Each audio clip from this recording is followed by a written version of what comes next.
Have you ever complained to the Lord? Have you ever just told him how terrible things are?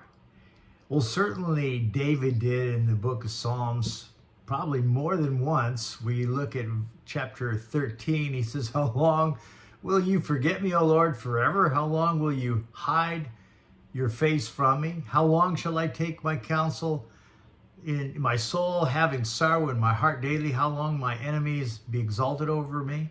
Consider and hear me, O Lord, O God. Crying out. You ever done that? And of course, I want you to know, and it's very true, really our only complaining should be to the Lord.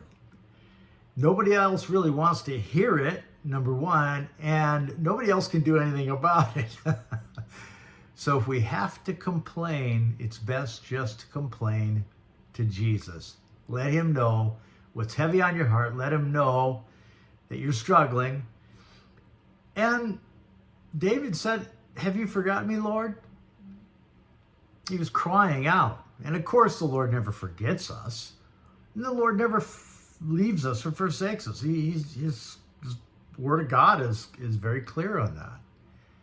Sometimes it feels like, it seems like he's left us, but he hasn't. We may have left him. Our heart has been trusting in other things. We've wavered and we've moved away, but he never has.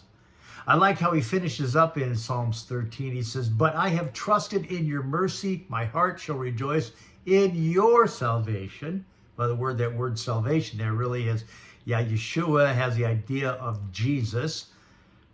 My heart shall rejoice in your Jesus, my Jesus.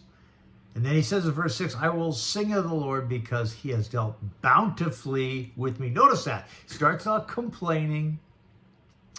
He moves to the reality that he's trusted in the Lord's mercy. The Lord is always merciful towards us.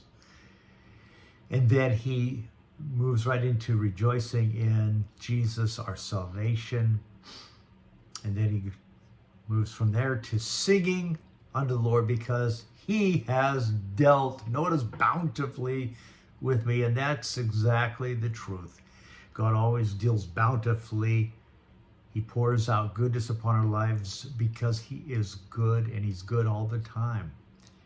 It's okay to complain to the Lord. It's okay to work through that process of grief and sorrow and maybe even anger,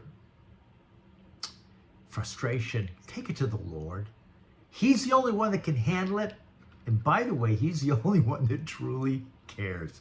God bless you as you put your trust in Jesus today.